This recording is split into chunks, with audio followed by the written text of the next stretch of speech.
I never said that Pakistan has got nothing to do with Taliban. Pakistan did not create Taliban.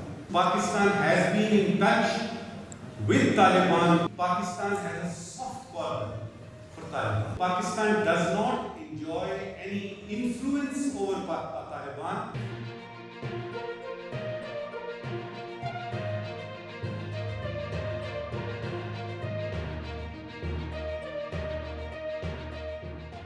Afghanistan is a dilemma. Is it our dilemma?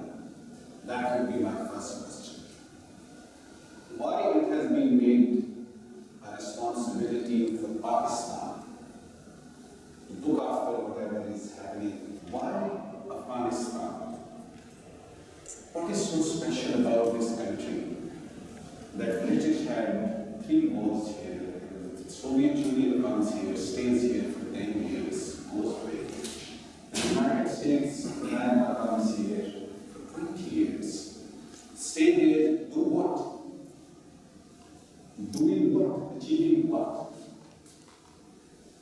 So the first question will be, why people outsiders, they have been coming to Afghanistan, staying there for a very long period of time, and then quitting. When I started studying about Afghanistan, I came to know that it is the world's #1 opium export country. There are rugged terrains, there are mountains. 64 to 66% of the entire economy is run through aid. 40 million people, about 55% of them living below the poverty line. What is so special about this? Why people, outsiders, they would come and try to do what? So when the United States left Afghanistan after staying there for 20 years, I asked myself a question: what have they achieved? Why were they there? Have they left Afghanistan or not? So these were very few questions which came to my mind, and it must have come to your mind also. To me, Afghanistan is a battleground. To me, Afghanistan is important because of its strategic location, because of its natural resources, because of lithium. Because through this landlocked country, you can hit and go through the soft valley towards Russia. Because it is surrounded by 3 very important Central Asian states: Turkmenistan, Tajikistan, and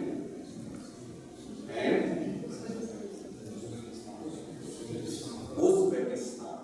Then there is a small part of China, which is, and then the 2 important countries of South Asia or Middle East, you can say, Iran and Pakistan.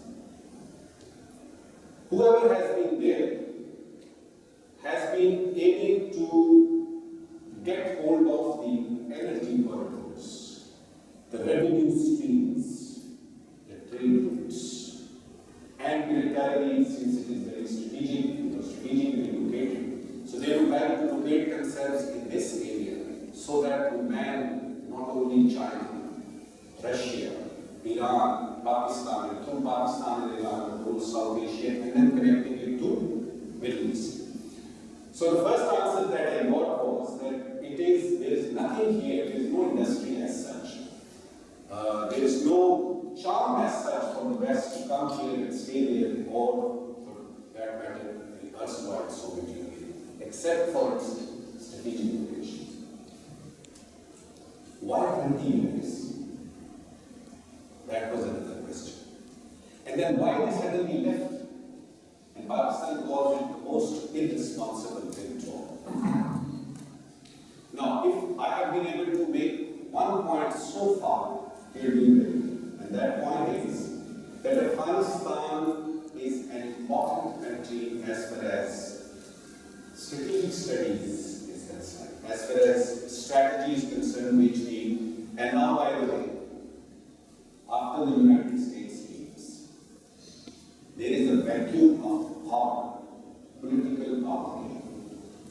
There is a vacuum to be filled. On the one side enters China, you will see. On the other side enters Russia, you will see. On the third side, Daesh, ISIS, and IS, and all these militant outfits which have been sidelined somehow because of the presence of the United States and NATO forces, they are going to enter in. So I don't think that Afghan conflict is over. It will be a new phase in which we will see many new things happening, but with the same bottom line. Afghanistan is not going to be a peaceful country for the foreseeable future that I and you are living. We will see. Why? Because the stakeholders, there are certain direct stakeholders, there are certain indirect stakeholders. Those who think that America has left, they don't know that America has been drawn from Afghanistan, but it has not backed out. America is still there, and all of you know that the United States of America is the neighbor of every country of the world. They are going to stay in contact with Afghanistan, whatever is happening in Afghanistan, in Kabul. Taliban. I think Taliban are existing. The whole world knows that there is this terrorist organization. America calls it a terrorist organization which has forcibly overtaken Afghanistan. They are existing. Everyone knows. But are they living? I don't think so. They are not going to live or breathe unless they understand the real quality, unless they understand the real game, political game, which is that if you want to be a part of the international community, your policy, you need to do in Rome as the Romans do. Are they going in the right direction? Answer is no. Is there going to be an inclusive government? I don't think so. Is there going to be a lady member of the cabinet? I don't think so. Are they going to actually run the government in a way that it should be done? I don't think so. So what is going to happen to Taliban? I think the coming weeks and months will tell you and tell me what is exactly going to happen to them. But at the moment right now as we speak, no one in this world recognizes Taliban as their government in Kabul, including Pakistan. Yesterday, a news came from Russia. The foreign minister said that we are not going to recognize Afghanistan, the government. By the way, the recognition of Afghanistan as a state is not an issue. As a state, everyone knows it's the government, the legitimacy aspect. Now, if Russia is not acknowledging Taliban, if Pakistan is not acknowledging, if China is not acknowledging, if Iran is, staying out of the invasion, if Saudi Arabia and UAE, they are not, like you know that in 1990s, there were 3 countries which acknowledged the government of Taliban, including Pakistan. Which were the other 2 countries? One was Saudi Arabia, the other was UAE. Now, even these countries, they are holding back. Why? Because somehow they have learned a lesson. There are many lessons which Pakistan learned, and I'm very happy that I'm talking about it, that we are behaving in a very diplomatic, suave manner, which we should have, in the 1990s as well, but unfortunately we didn't. At the moment, the situation is that the countries of the region, especially China, Russia, Iran, Pakistan, and the Central Asian republics, especially those which are adjacent to Pakistan, they want to have a consensus. We call it watch. We call it wait and watch policy. On this point, the whole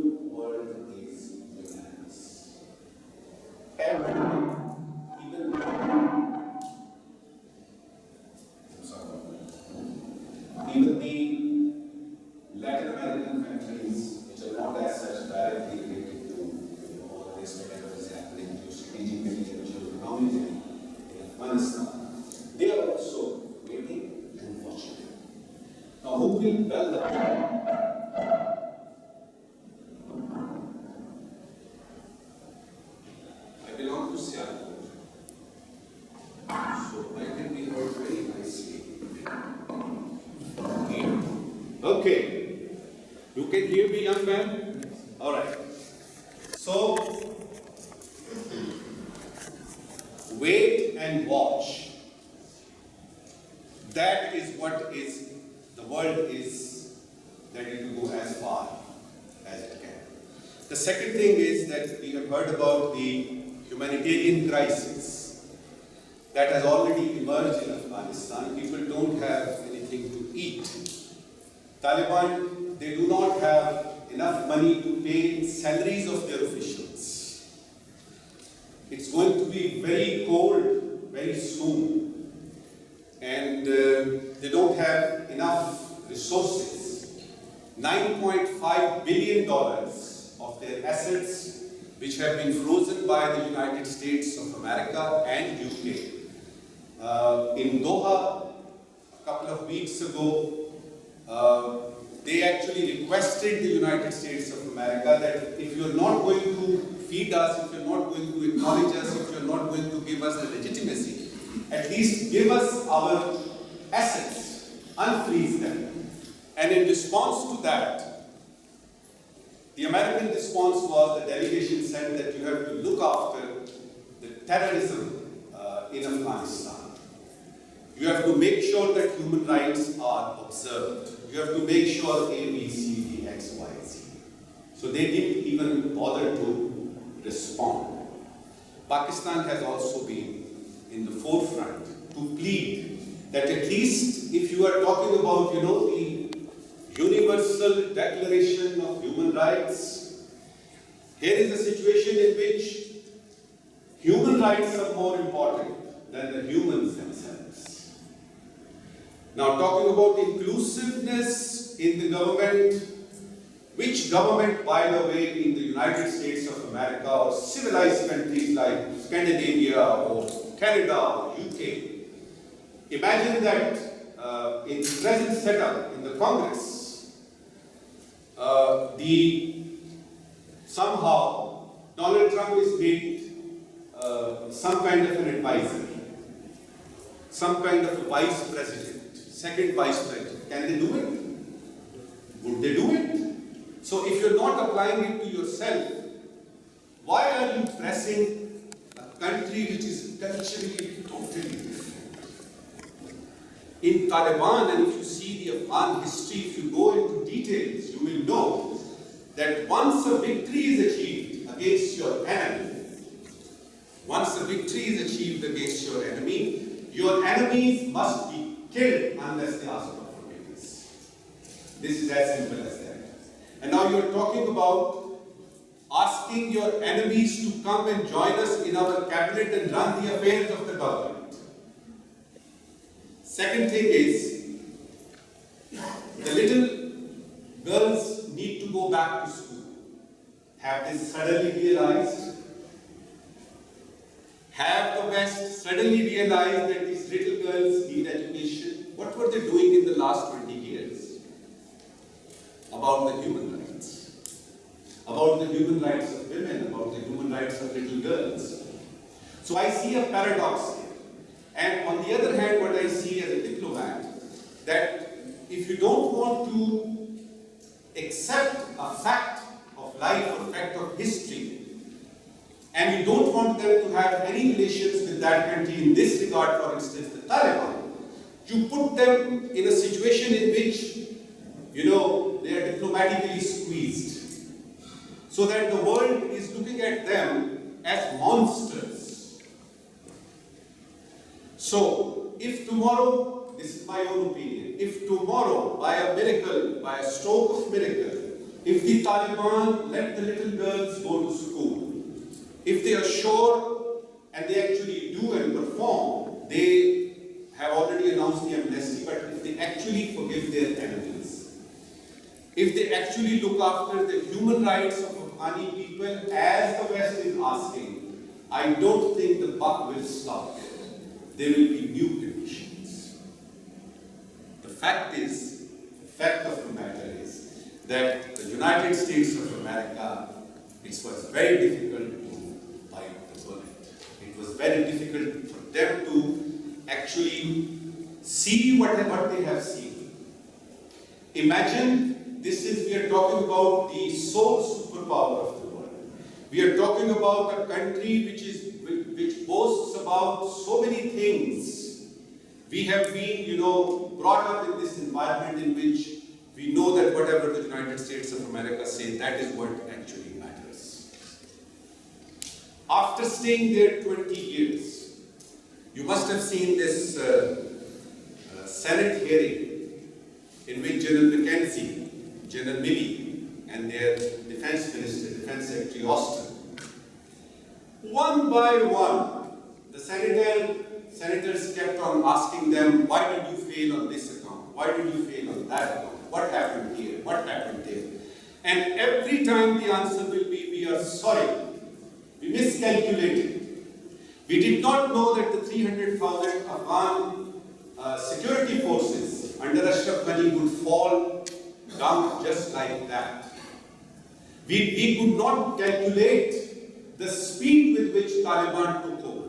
We did not know that Taliban will be victorious just like that. We miscalculated. Now, here is the question.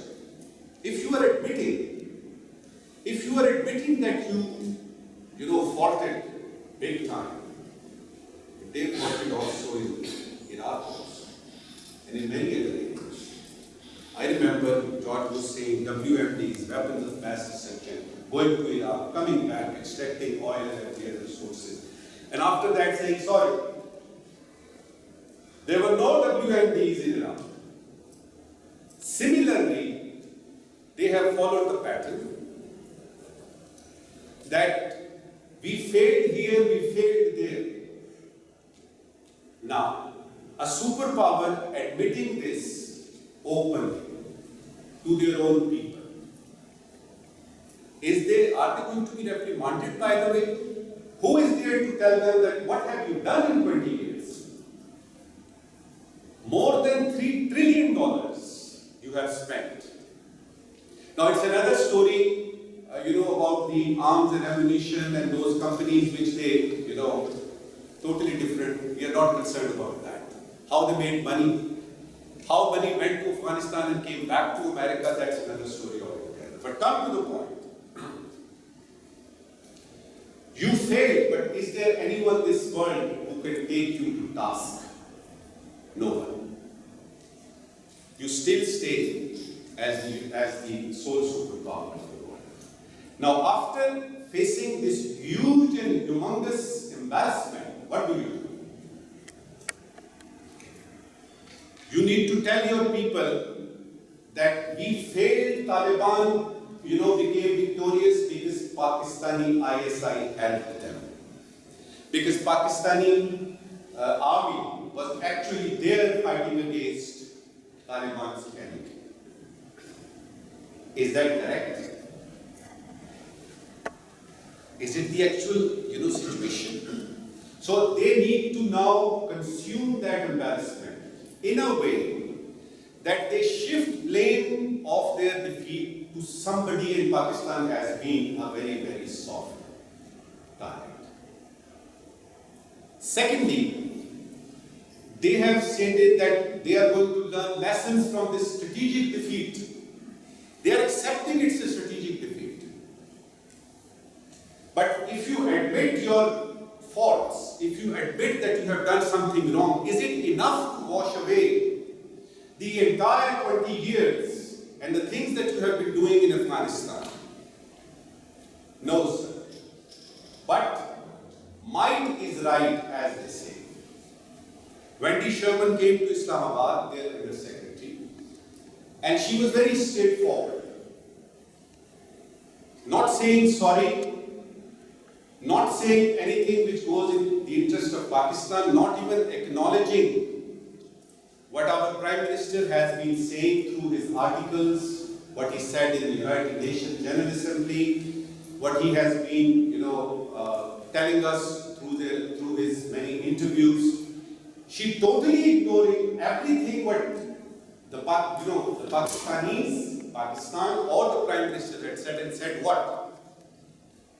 You should make sure that Taliban behave And again, the whole talking points, the list: human rights, little girls, human rights, little girls. Terrorism should not be exported from Afghanistan. And in the bilateral talk, the only point which they wanted to discuss was counter-terrorism. We wanted to talk about economic cooperation, trade, bilateral relations. She was interested in counter-terrorism. So that tells you the state of affairs as far as Pak-US relations are concerned. Now, Pakistan is in a catch-22 situation right now. Let me explain this situation so that you can have another angle to explain what is happening in Afghanistan. Catch-22. If Pakistan, by a stroke of miracle, prevails upon Taliban and is able to make sure that Taliban do what the West wants them to do, they will say, look, didn't we tell you that Pakistan all along has been harboring Taliban? And the second name of Taliban is Pakistan ISI. So, we will be embarrassed. On the other hand, if Pakistan is not able to prevail upon the Taliban, and the situation and the deadlock stays as such, there is going to be, a stream of instructions, do more. Pakistan is not doing what it is supposed to do.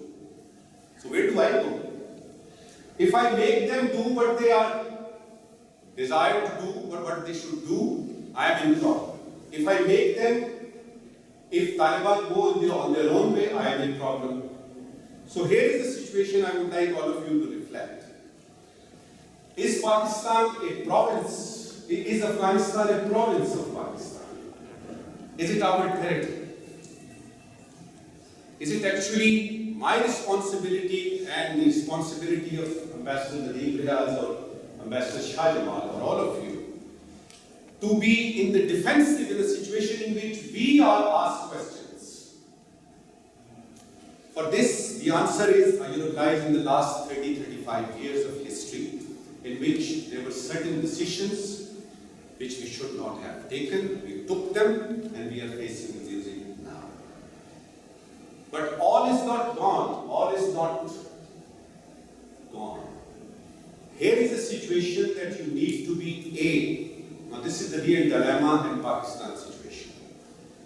Not only you have to sell this narrative that Pakistan is a sovereign country, Afghanistan, so is Afghanistan.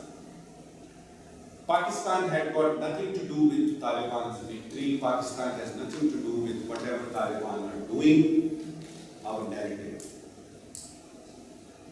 It's another question how to sell this narrative. Is anyone there in the world who can buy this narrative? Third thing is that you have to somehow try to cash this situation. Here we lack, miserably. For instance, there was a story about this Singaporean, Prime Minister, and he was asked, okay, what should we do for you individually? The CIA asked them, and he said that if you want to do for me, do it for my people. Education. Give us, teachers. Give us professors. I want to educate mine. No, the point here is that do we actually know? Can we actually think about cashing this situation, because Pakistan happens to be the only country in the world which can play the role of a conduit between Afghanistan and the entire world, especially the United States of America and NATO. But look at us, what we are right now at the moment. The predicament is that we are being defensive. We are waiting for a phone call from Washington. We are asking them to forgive Taliban for whatever they have done. So I think Pakistan's policy right now is the best policy ever if I see the last 30 years. Stay away. We have not recognized Taliban yet. although we were supposed to be the first one. Go by the consensus at least of the regional states. So on this account, I think the present government, the army, the Prime Minister, and all the stakeholders, they are to be lauded. They have been patient. Number two, Afghanistan is not the end of the road as far as Pakistan is concerned. There are other issues. There is this DFS, inflation in Pakistan, which is becoming a monster. You have to look after that. There is unemployment here. Look at the dollar-rupee rate. And then, talking about the external relations, Kashmir is still there, not solved. You have this serpent called FATF. You are being shunted out of GSP Plus. At the moment, right now, you are in a fix. Externally. Add into it the aiding and abetting the Taliban, and you have a recipe of a disaster as far as your foreign policy is concerned. So, Afghanistan is not the end of the world for Pakistan. Yes, it is at the moment one of the topmost priorities how to go through this. Number one, kindly have one spokesperson. One spokesperson from the political side, from the civil side, and one spokesperson from the army side. Because if 10 ministers and 5 SAPMs and 6 advisors are coming every day on the television screen, they are creating more confusion than trying to tell them. For instance, if I ask all of you, what is my policy right now? What is Pakistan's policy on Afghanistan? I assure you, you will be confused. So one spokesperson, it could be anyone. And in one of my articles, I suggested that the foreign secretary, by designation, he should be or she should be the one spokesperson. All stakeholders tell him or her that this is what you have to say. Secondly, we have to talk less and listen more. If you start talking an extempore, even Churchill, one of the best speakers of the world, one of the best and most profound statesmen of the world, he would practice he would write down his talking points. He would rehearse it.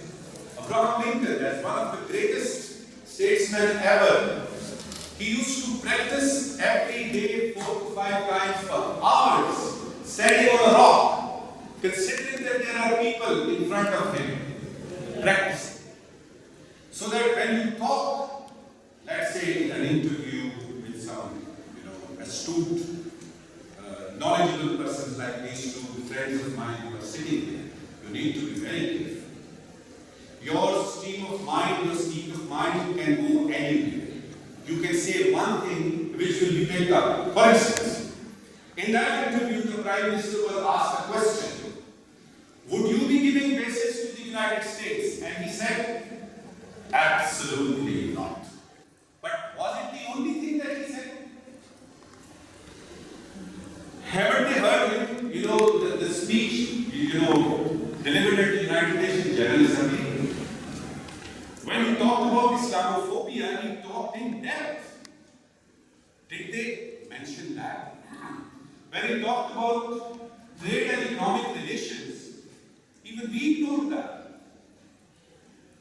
So what happens is that they pick and choose, and then they play out, and then they play out, and then they tell you that, look, you said that. By the way, it was not an official question.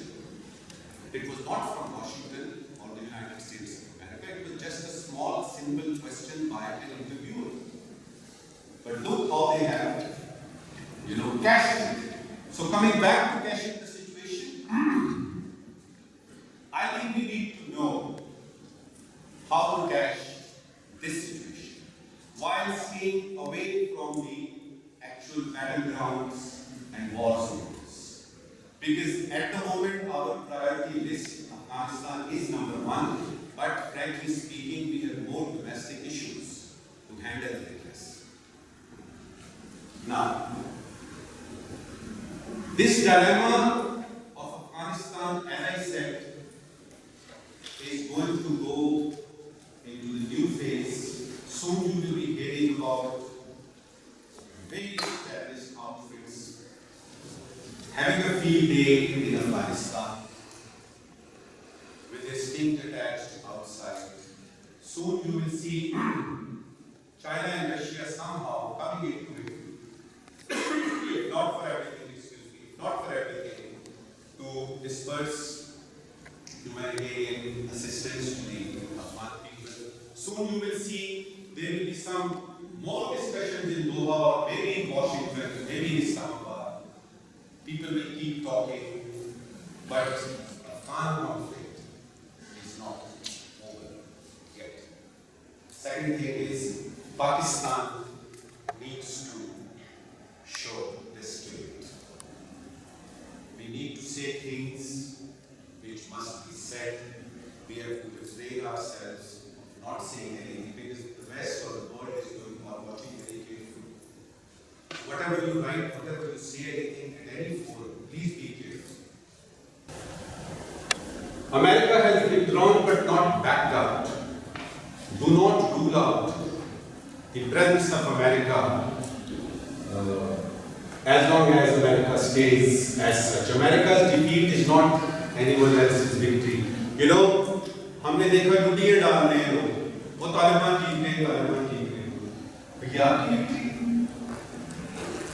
किसी की शिकस्त जो है वो आपकी पता नहीं हो सकती। आपने अपने आप को देखना है कि हमारे स्टेक्स किधर हैं, ठीक है जी? World is not interested in peace and stability of the region. This is a bold statement. I can speak for hours on this, particular thing. If they were interested in peace and stability in South Asia, what did they do? Let's say 10 years of Soviet Union staying here, 20 years the United States of America. They are interested in their own interests. That is called the national interest of America, national interest of the United Kingdom, or France, or Germany, or China, or Russia, name it, and you will see that the world is not interested in peace and stability, which they keep on saying. Remember that statement? We are coming to Afghanistan to have a stable South Asia. We will be there to win hearts and minds of the people of Afghanistan. Have they done that? Those are just statements. Humanitarian crisis is just the beginning. It is going to be a complete mess. I have shown you one thing that I pray to Almighty Allah, that the spillover effect doesn't come to Pakistan with that gravity. Because after 9/11, what happened? This time, by the way, we are ready. The bar laga diya na humne charu taraf, and we are vigilant. We are ready. And then the refugee issue also, we are so far doing good. But I pray that whatever the problem is, it stays within the peripheries of Afghanistan. So, humanitarian crisis is the beginning. Taliban are likely to exist, but not live. This is my considered opinion, unless they change. Old conditions on Taliban will be replaced by new ones. Mark my words. A, those conditions which are imposed on them right now, they are not able to comply. But even if they do, there will be new conditions. Pakistan remains in a catch-22 situation. I have explained the catch-22 situation. There is a bill in the Senate, US, which says that sanctions should be imposed not only on Afghanistan, but all those who helped Afghanistan, who helped Taliban. So when they said all those, that means read Pakistan. So there could be possible sanctions for which we should be ready. I think we should not bite off more than we can chew. That's what I said, that Afghanistan is not the end of the world. One of the priorities of the foreign policy for Pakistan is Afghanistan, but Afghanistan is not the only priority for Pakistan. So we have to look around, and if you see the last 10 days, if you have ever seen a statement coming from Islamabad, Prime Minister has said something, Sheikh Rashid has said something. I didn't hear anything. So I think after Wendy Sherman's visit, Pakistan has realized that America is going to stay far away from Pak-US relations, and America is interested only in counter-terrorism. So we are actually following this. We are not biting off more than we can chew. And this goes, the credit goes to your government in India. What if tomorrow Taliban turn the guns towards you? This is one possibility. Please don't rule it out. Remember that Frankenstein? The first one, that monster attack was who actually created it. So, what if, do we have an answer to this? Soon you will see China and Russia entering to fill the vacuum created by the US from the political and strategic sides. On the other side enters Daesh, ISIS, IS and other militant outfits to play for their own interests and for their masters. Trade route and revenue streams remain relevant. This is one factor which is going to be constant, let's say, for the rest of the life of Afghani people or of Pakistan. Somehow they are strategically located, and if you are aware of the BRI and CPAC and all that, and India's involvement, India, by the way, I didn't mention it, India has been marginalized. We wanted India out of Afghanistan, we could not. But somehow, Ashraf Ghani goes, the 300,000 Afghan security forces lay their arms, and India has nowhere to stay in Afghanistan. So, India has been marginalized, which by default goes in favor of Pakistan. Trade route and revenue streams remain there. Spillover of global governance fight. Mind you that in the last NATO conference, President Joe Biden clearly stated and asked them, we need to contain China in very open, very unequivocal terms. So hit Chinese trade, hit Chinese, this BRI belt and all that, and we are not going to let China grow. The response from China came one, sentence. I was actually surprised because whatever statement comes from China, they are very calculated in saying things. But President of China, Xi Jinping, he said that let all those people know that if they attack China, we are going to smash their heads at the Great Wall of China. Smashing their heads. And after that, I saw that there was no response from the West, NATO or the United States of America, because they told them clearly, how can you contain China? China is there already. So, my fear is that the spillover of global governance, who is the superpower, it is going to come to Afghanistan by default. Imagine China is there, Russia is there, and America is watching from outside. China is going to prevail.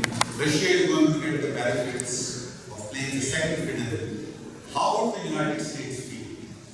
So the global governance, fight or the struggle is likely to come to Afghanistan, for which we need to be very ready. And by the way, a friendly China does not mean a hostile America. What we heard in the last 2-3 months, that China is our friend, and we should say no to the United States of America, and China is this and China is that. Diplomacy is a different ballgame. You can have China and a very dear and very close friend, but that doesn't mean that you should have a hostile America or hostile EU or Very important. Counter-terrorism. This word is going to,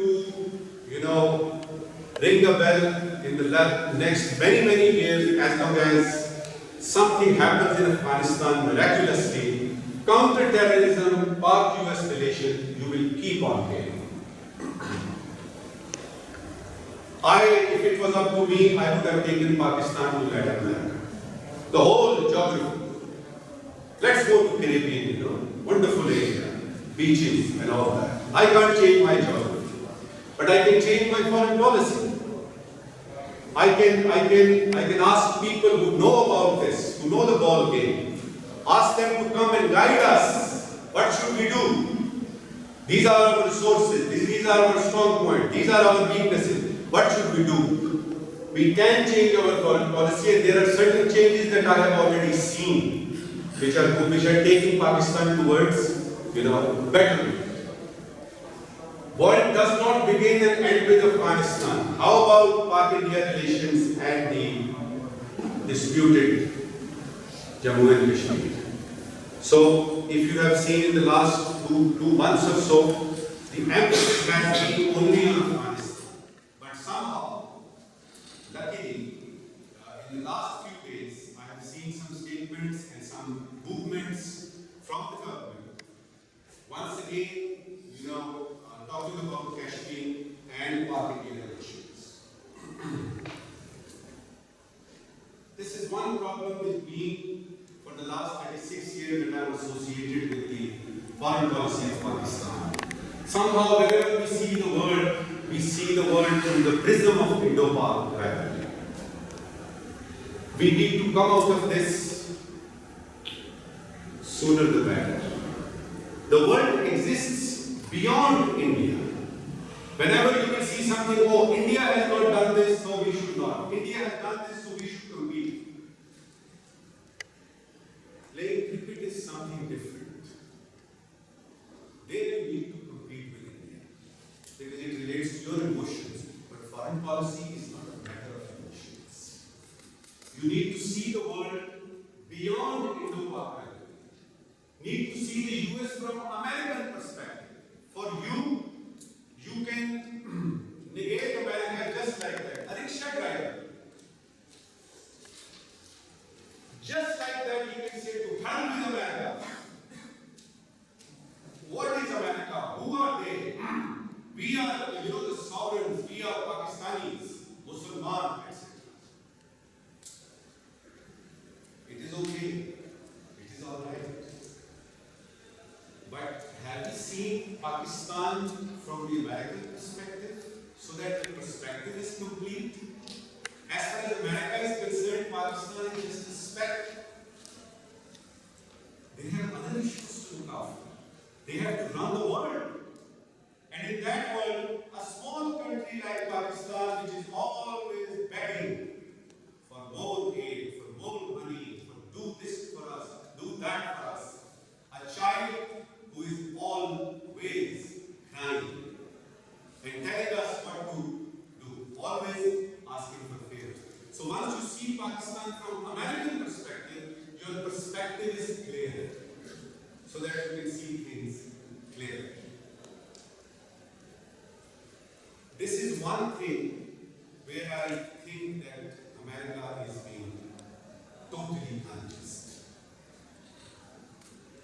Although there were some billions of dollars which were given to us in the 90s and then afterwards.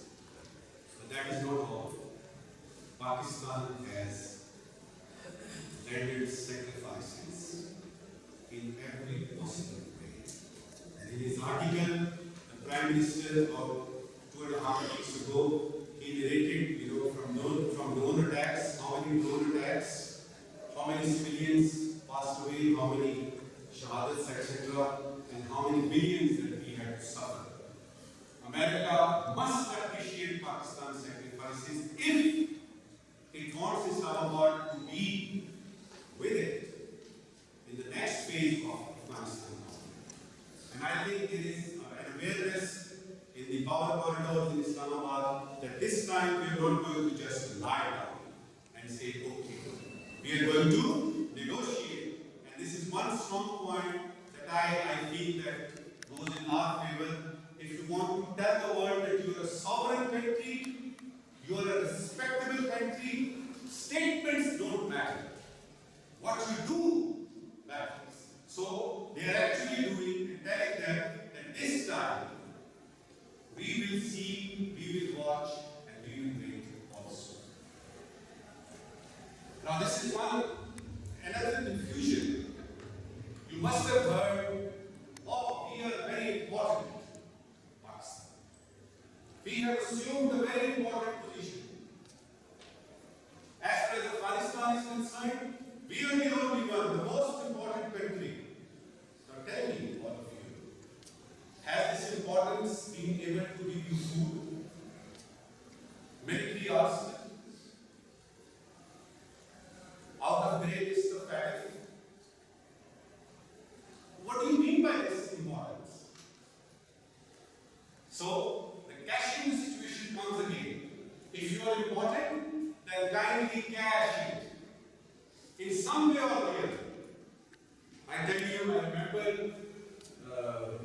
the former Interior Minister Izaz in People's Party. He was in the Foreign Office and it was about 15 years ago. And he said that, on one phone call from Washington, we just, said, okay, whatever you want to say. I remember I stood up and I said, okay, if you were the Interior Minister at that time, and Benazir Bhutto was the Prime Minister, what would have been your answer? So it's very easy. It's very easy to criticize. It's difficult to face the music. We as a nation are facing the music of certain very, very wrong decisions taken by previous leaders and governments. But now, I am happy to announce, I'm happy to tell you that better sense is prevailing, and we are ready to cash this importance. If we are important, tell us, how are we important? What are you going to do for the people of Pakistan? If we do this for you, are you ready to do that for us? So this is the situation. Cashing your importance, the real challenge, as I have said, I think that the policy makers, the strategists in Islamabad, in Pakistan, they are actually mindful of this fact that we need to cash this situation at least this time.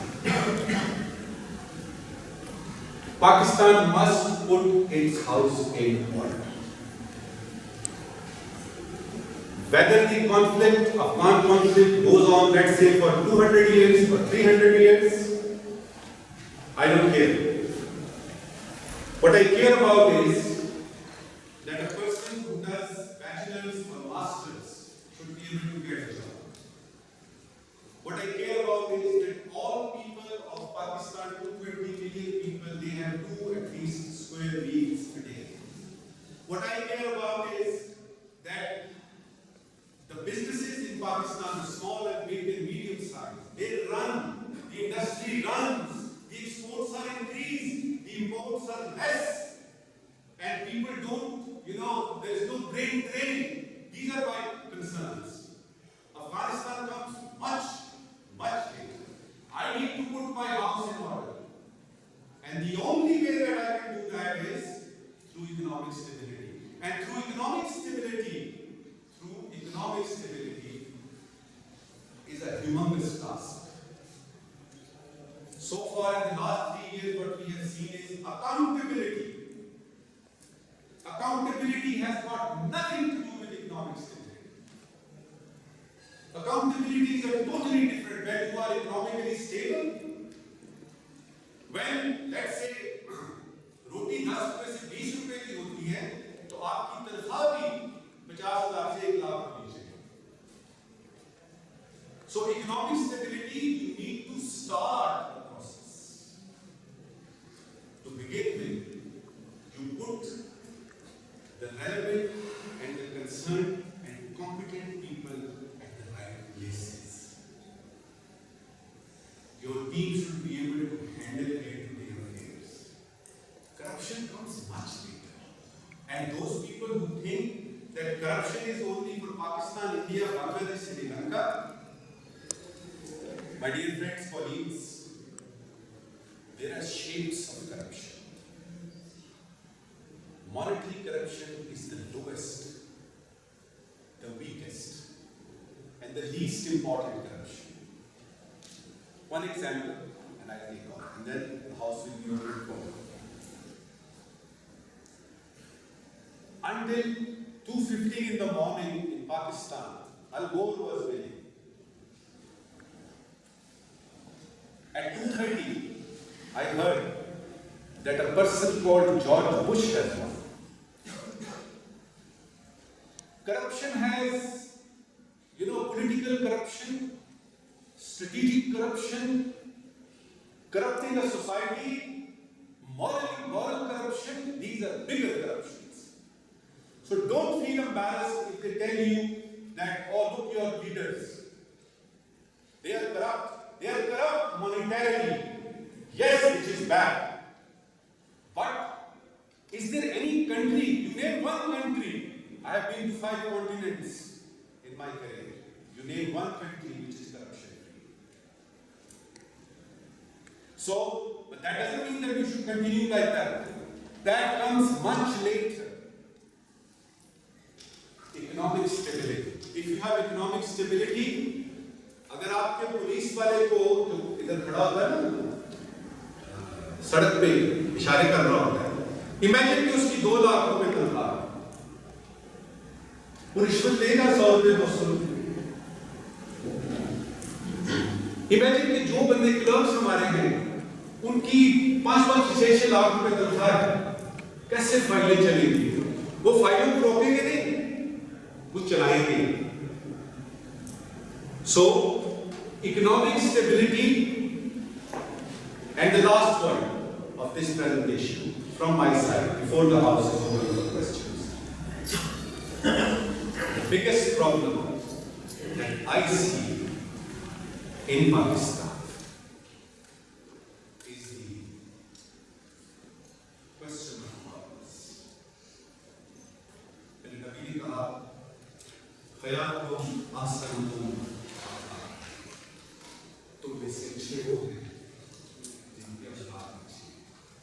हमारी अखलाकियात किसी तरीके से वापस आए, हम सच को सच समझे, झूठ को झूठ समझे, और जब कभी भी बात करें अपने आप से शुरू करें। इसने ये नहीं किया, उसने वो नहीं किया, ये गलत कर रहा है, मैं क्या कर रहा हूं? तो आपने, और इसके लिए तो पैसे नहीं चाहिए, अपनी अखलाकियात ठीक करने के लिए आपको इकोनॉमिक स्टेबिलिटी की जरूरत है। So these 2 things I'm giving for you young people, सारा फ्यूचर पाकिस्तान का आपके ऊपर है। Kindly look after yourselves and your country, Pakistan.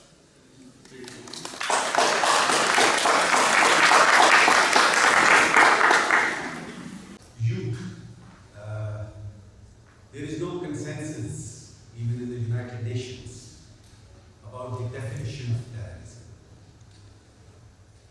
The scope, extent, and nature of terrorism has been kept very loose. There are some intentions, of course, but the United Nations doesn't have a unanimous or consensus definition of terrorism. Are they actually interested in curbing terrorism? Looks so. That's what they have been saying. That's what they have been doing. The only thing is that their concern has been shifted from Afghanistan as far as terrorism is concerned. If you read that report about a month and a half ago, Secretary Blinken in Germany, talking to allies, he announced $450+ million for terrorism, for anti-terrorism efforts in the areas of Sahel, Mozambique, Syria, and Iraq. There was no mention of Afghanistan. So to me, the importance of Afghanistan with respect to anti-terrorist activities has been This is one big fact which has happened after the withdrawal. So, you will see, as I said, and as Junab also very rightly said, that there will be Daesh, there will be ISIS, there will be IS, there will be other militant outfits. Now, who are these people? Who are Taliban? Who are the Daesh people? Who was Al Qaeda? These are mysteries, just like, for instance, the 9/11. There are explanations this way, there are explanations that. As they say, much can be said on both sides of the picture. It is only where you are sitting and who is across the table that you are. Otherwise, there are explanations that those who are actually trying to curb terrorism actually created that. This is a theory. But when you are in the United Nations and when you are in a bigger forum, who prevails? Who is economically stable? So the question comes back to this, that even logic prevails in those areas where you are economically sound. When you are, let's say, Israel doesn't have to say anything that, give us that, or why? Because they are okay, they're doing fine. So I hope that a time comes when Pakistan will not be talking about foreign aid or the debt or the circular debt. The process has to begin. Now about the Pan-Islamic and the other aspect of Taliban.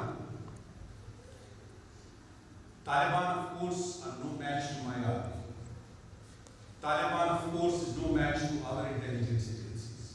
But why do you create a situation in which there is some trouble somewhere? Even a mouse, at night, when the lights are off, it can go to your refrigerator and eat some cheese. Not that mouse is, harmless thing and, why to create fronts?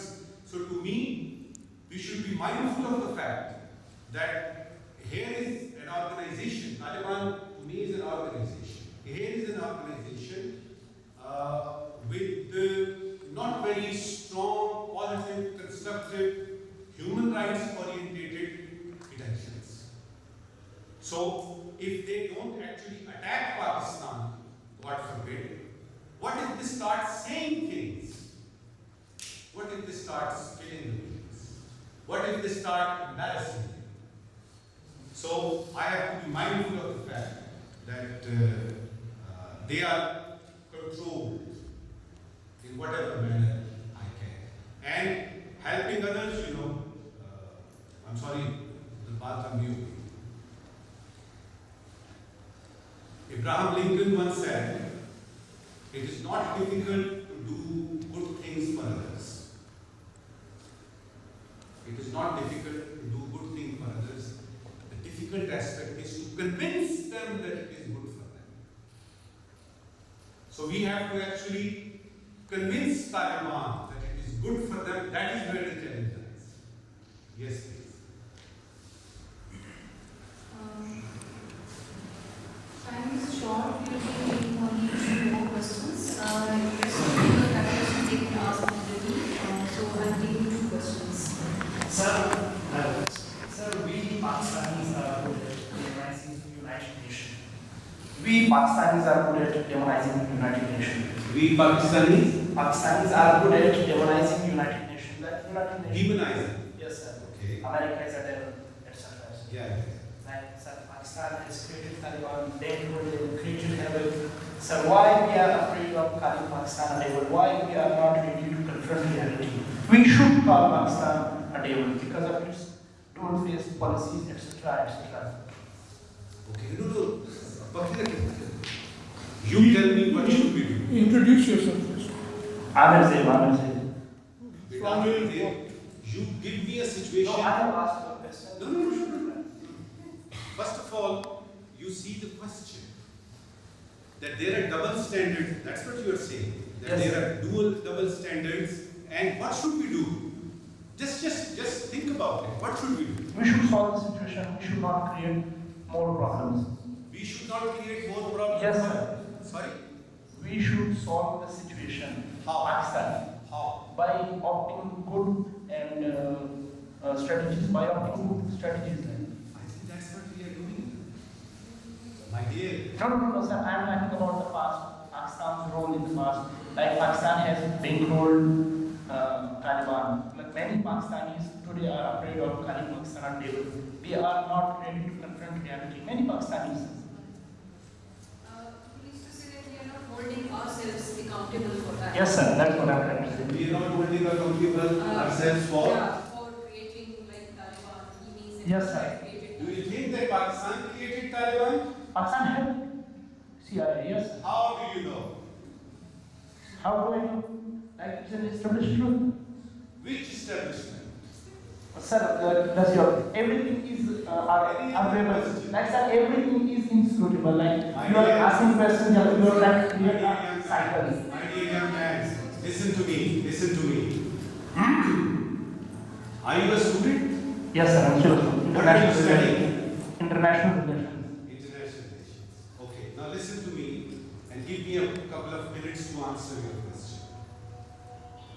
As a student, if you start accepting generalized statements, you will pass your exam, but your mind will not be open. One thing is a subjective approach. The other and the better situation is the objective. If you say that Pakistan helped Taliban and you can't substantiate your point of view, as I asked you, how do you know? You didn't have an answer. Whenever you say something, no, general perception, there is a perception, for instance, that America actually left Afghanistan on its own, knowingly that Taliban will be like this and like that. There is a perception that President Biden, 2 days before 15th August, 13th of August, he said that there are 300,000 Afghans. They are able to face the Taliban's onslaught and all that. President of the United States. So perception is an entirely different thing. And as a Pakistani, I would expect you, if you can't say anything positive about your country, it's okay. But don't say negative things and unsubstantiated. So you are trying to say I should speak positive things It's and okay. baseless positive things like what? Whenever you say something, you should be able to substantiate. जो आप बात करते हो ना, उसको आप साबित भी कर सकते हो। और मैं आपको बता रहा हूँ अपने नॉलेज और इंफॉर्मेशन की बेस पे कि ये कहना कि पाकिस्तान ने तालिबान क्रिएट किए, ये गलत है। We will take one more very brief question, very brief, sir. So then the rest of the questions we can respond on. Gigi, please. Thank you very much, sir. I'm Jawahar Rahman. I'm a law student from Qadias University, Islamabad. It's a pleasure for having you here. Sir, my question is that India in the last 2 or 3 decades in Afghanistan, having a major policy failure, I think it is not one, because they were having relations with the particular groups, not having a relation with all the political stakeholders. On the other hand, Pakistan in the recent years have been engaging with all the political stakeholders, having a very inclusive relation with all the political leaders. So now as Taliban have unilaterally holding Kabul, and there is also a type of monopoly in political power. So how challenging it is for Pakistan in the coming future is continuously changing political situation in Afghanistan to cope with this, and also to have a balanced relation with other anti-Taliban political forces in Afghanistan. And my second question, which is very brief, is that after the emergence of Daesh, and particularly the release leaders of the TTP, which have been released in during the entering days of Taliban into Kabul. So how challenging it is for Pakistan to manage these emerging challenges, because as continues to return targeting Pakistani civilians and Pakistani forces. Thank you, we got your question. अच्छा मुझे जरा बता दीजिए क्या सवाल है?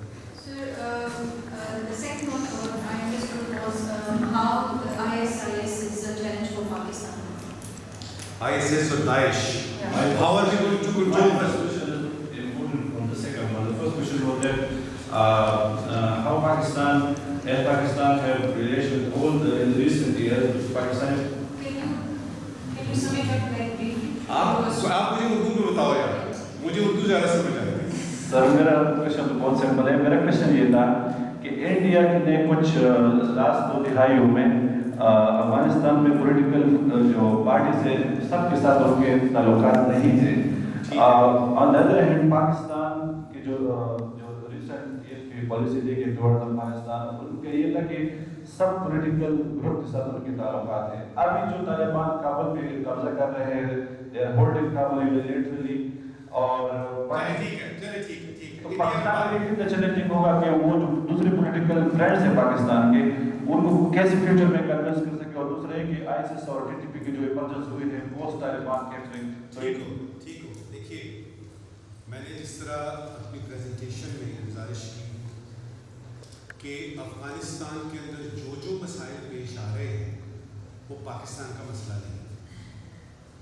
मैंने अर्ज़ किया कि पाकिस्तान एक अलग मुल्क है, अफगानिस्तान एक अलग मुल्क है।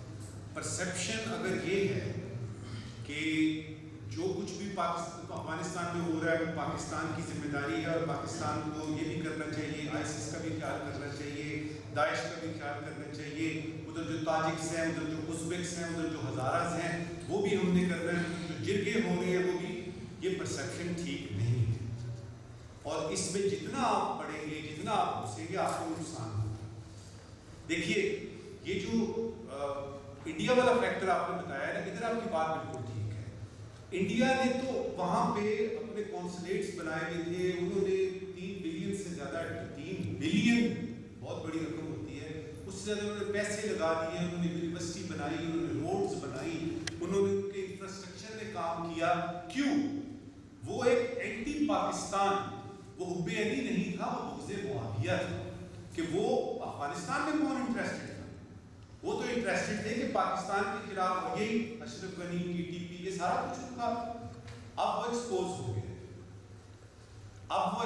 हो गया है। इंडिया बड़ी मुश्किल से अभी ताजिकिस्तान के जरिए शायद अंदर आने की कोशिश कर रहा है।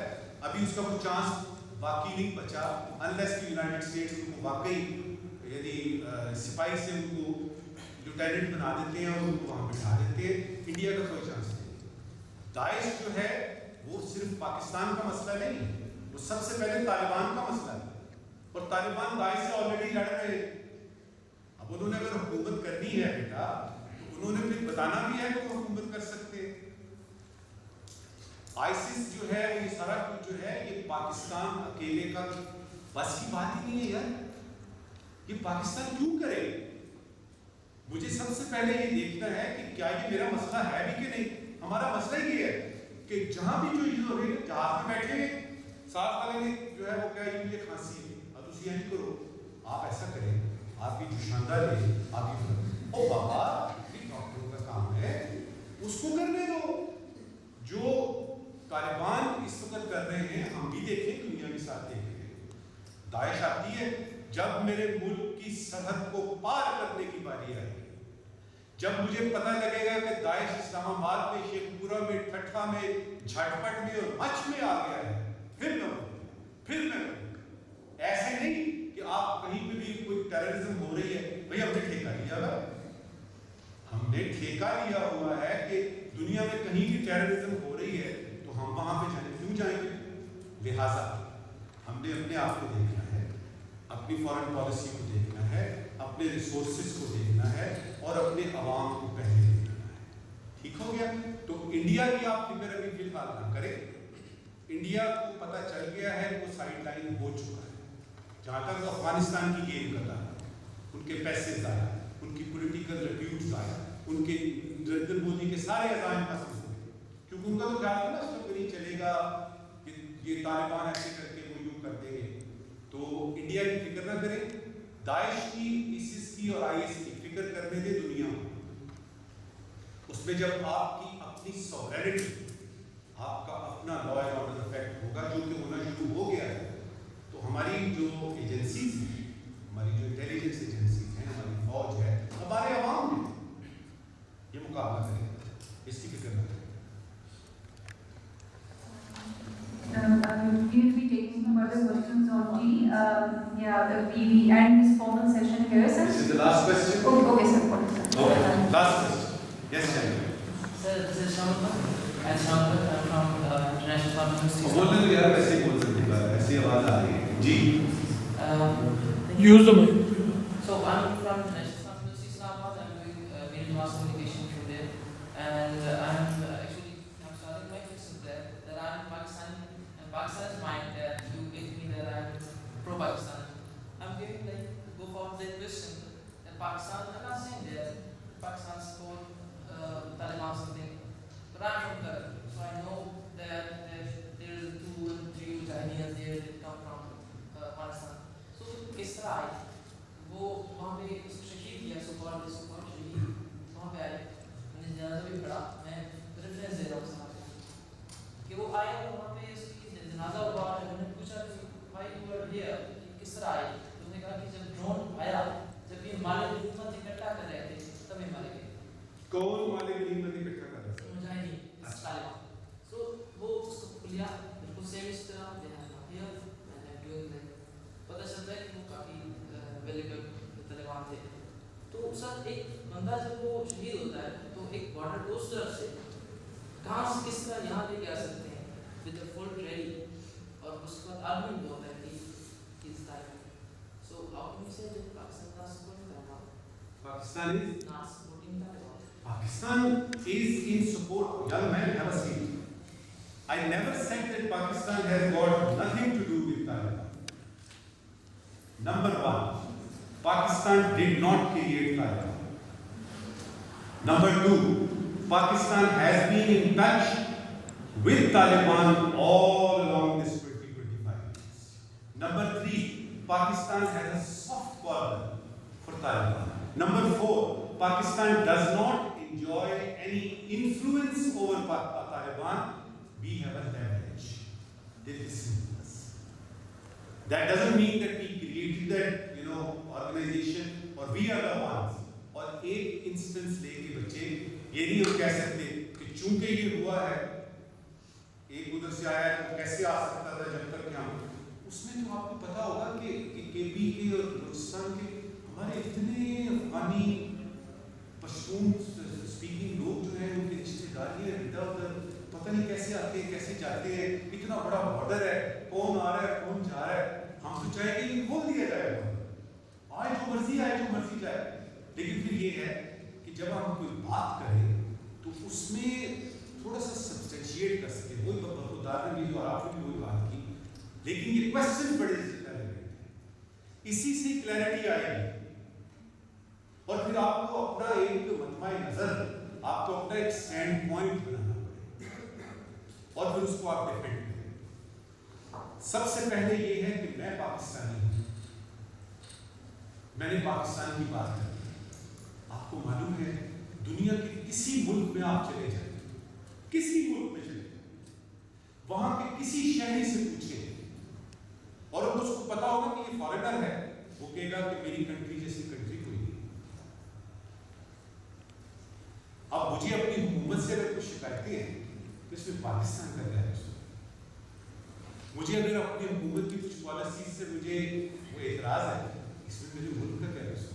اور آپ یقین کریں, آپ سب کے لیے کہہ رہا ہوں, اگر یہ ملک آزاد نہ ہوتا, میرے اور آپ کے فور فادرز قربانیاں نہ دیتے, میں نے کبھی سوچ بھی نہیں سکتا تھا کہ میں نے कोट पहनना था और मैंने एक सफीद बनना था, या आप इस कुर्सी पे बैठना। हमें कुछ चीजें भूल जाती हैं। ये जो मुल्क आपको मिला है ना, ये अल्लाह ताला का बहुत बड़ा तोहफा है, इसका ख्याल करो। और उसमें फर्ज करो मेरी वालदा को कोड निकल आती है, लैक्रेसी हो जाती है, मैं उसको बात नहीं दूंगा कि बहुत बीमार है ना, मैं तो उसका इलाज करूंगा और दुनिया पूछेगी, मैं कहूंगा मेरी माँ बिल्कुल ठीक है। ये अगर आप माँ समझेंगे, लेकिन अगर आप छोटी छोटी बातों को देख कर लगा के ये हुकूमत क्या कर रही है, ये फलां ने ये क्या कर दिया, हाँ बड़ी बात देखिए, आप पाकिस्तानी हैं, पाकिस्तान एक आजाद मुल्क है, और मैंने ये नहीं देखना कि ये मेरा मुल्क मेरे लिए क्या कर रहा है। बेटा जी मैंने ये देखना है मैं इसके लिए क्या कर रहा हूँ, मुझे अपनी कंट्रीब्यूशन दिखानी है, और उसके लिए मुझे गलत बात मेरे नबी के बारे में गलत बात करें, मुझे हदीस पढ़ने की जरूरत नहीं है। मैं कहूँगा ये गलत बात है, ये मेरे नबी ने नहीं की। आप अपनी वालिदा वालिद के बारे में बात सुने, आप कहेंगे नहीं गलत है, मेरी माँ ऐसी बात नहीं कर सकती, आप बात क्यों नहीं कर रहे हैं? सिर्फ इस बेसिस पे कि ये मेरा मुल्क है, मुझे इस पे फख्र है, पाकिस्तानी होने पे फख्र है। हुकूमतों को छोड़े आती जाती रहती है, हुकूमतें आती जाती रहती हैं, रियासत कायम रहती है, और आप उस रियासत के शहरी हो आज़ाद, इसकी तरफ तवज्जो दो। और दुनिया में कितना गलत हो रहा है ये तो देखो, लेकिन पाकिस्तान में अच्छा क्या हो रहा है। एक दिन मुझे प्लीज बुलाएं, मैं आपको बताऊं कि आपके पाकिस्तान किस तरीके से अच्छी अच्छी चीजें हो रही हैं, हमें उसके बारे में बताते नहीं है बस जालिमों। और जितने ए मेरे बच्चे ले रहे हैं लेके दिखाओ, जो हमारे मैथमेटिक्स में हिसाब किताब हो रहे हैं लेके दिखाओ। और मेरे तो क्रिकेट भी पान नहीं है, माल्टे बेचारे चूसते हैं उनको, यानी उसपे मिलता कुछ नहीं रिफ्रेशमेंट में, देखो कैसे कैसे मार।